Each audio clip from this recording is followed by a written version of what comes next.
여러분, 구독, 좋아요 눌러주세요. 시청자 여러분 안녕하십니까? 12월 17일 비즈니스 투데이의 홍민입니다.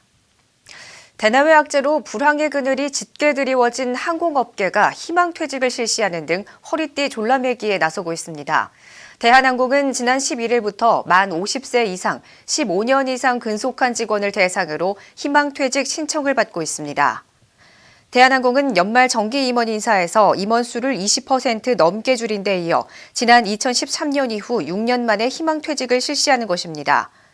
아시아나항공은 본사 영업 등 일반직 직원에게 최소 15일에서 최대 2년의 무급휴직을 필수적으로 신청하도록 하고 있습니다.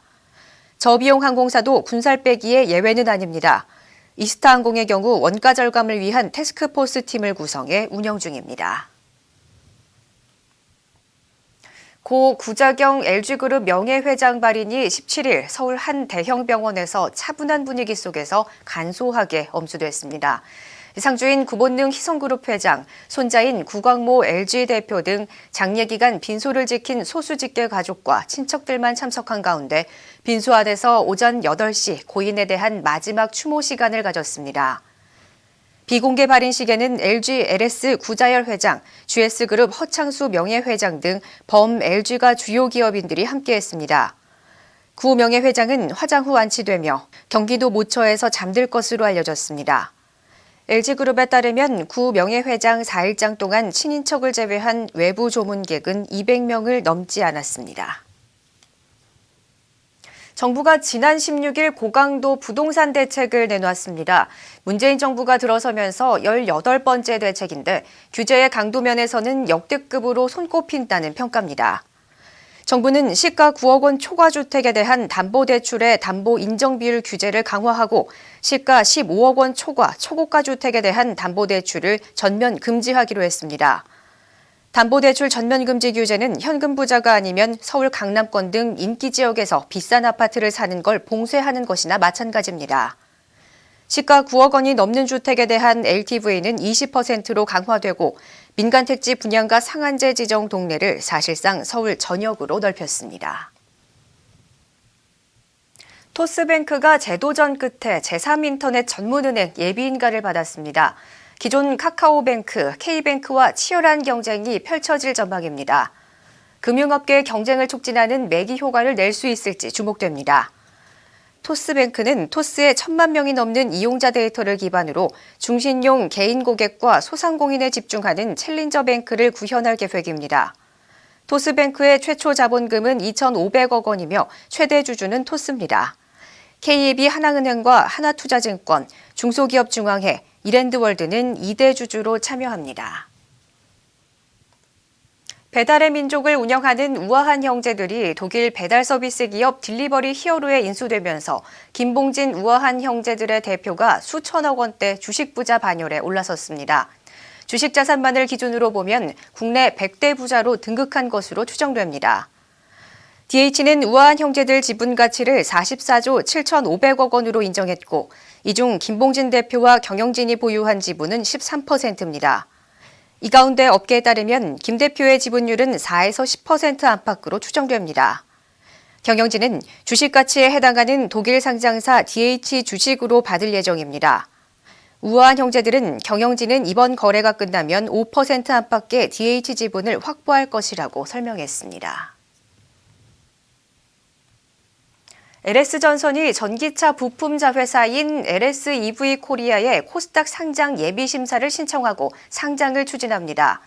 LSEV 코리아는 LS전선이 2017년 11월 신성장 동력으로 육성하던 전기차 부품 사업부를 분할해 설립한 회사입니다. 명노현 LS전선 대표는 상장으로 확보한 자금으로 설비 기술의 투자를 확대, 글로벌 전기차 부품 회사로 육성할 계획이라고 밝혔습니다. LSEV 코리아는 중국, 유럽을 중심으로 마케팅을 강화해 2030년까지 매출 1조 원을 달성할 계획입니다.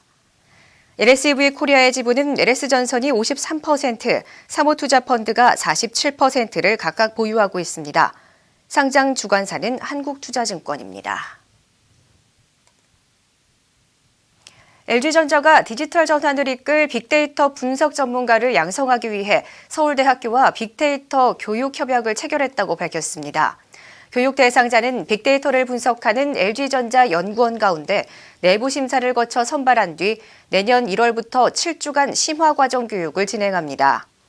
이후 현업으로 복귀해 2달간 개인 프로젝트를 수행하며 서울대 교수진의 지도를 받습니다. 프로젝트 결과를 토대로 빅데이터 분석 전문가를 선발할 예정입니다. 박일평 LG전자 최고 기술 책임자는 빅데이터 전문가들이 빅데이터 기술을 활용해 비즈니스 문제를 해결하고 이를 통해 디지털 전환을 가속화하는 데 기여할 것으로 기대한다고 말했습니다. KT가 360 카메라 1위 기업인 인스타360과 리얼360 서비스 고도화 및 공동 마케팅을 위한 전략적 파트너십을 체결했다고 밝혔습니다. 이번 협약으로 KT는 5G 서비스인 리얼360에 인스타360의 다양한 360도 카메라를 연동할 수 있게 됐습니다. 리얼360은 360도 카메라로 촬영된 영상을 수신해 360도로 영상 통화할 수 있는 5G 기반 커뮤니케이션 서비스입니다. KT는 리얼360과 인스타360의 플래그십 모델인 원X를 연동해 원X로 리얼360 영상통화를 가능하도록 했습니다. 양사는 향후에도 KT 리얼360 고도화를 위한 인스타360 소프트웨어 개발 키트 연동, 인스타360 카메라 라인업 확대, 공동 마케팅 등을 논의할 예정입니다. 모빌리티 플랫폼 타다의 사업 방식을 막는 이른바 타다금지법을 반대하는 서명운동에 이용자 7만 7천여 명과 드라이버 1,500여 명이 참여했습니다. 타다를 운영하는 VCNC는 17일 여객 자동차법 개정안에 반대하는 목소리를 국회에 제출할 예정이라고 밝혔습니다. 서명운동은 지난 10일부터 15일까지 6일 동안 진행됐습니다. 타다에 따르면 서명에는 이용자 7만 7,133명, 드라이버 1,530명이 참여했습니다. 타다 관계자는 이용자 대상 서명이 10일 오후 5시쯤 시작 이후 하룻밤 사이 6만 명을 돌파하는 등 반응이 뜨거웠다고 밝혔습니다. 서명에 참여한 이용자들 중에는 소비자의 권익을 무시하는 법을 반대한다, 타다금지법 통과되지 않도록 1인 시위라도 할 것 등의 반응을 보였습니다. 비즈니스 투데이 오늘 준비한 소식은 여기까지입니다. 시청해주신 여러분 고맙습니다.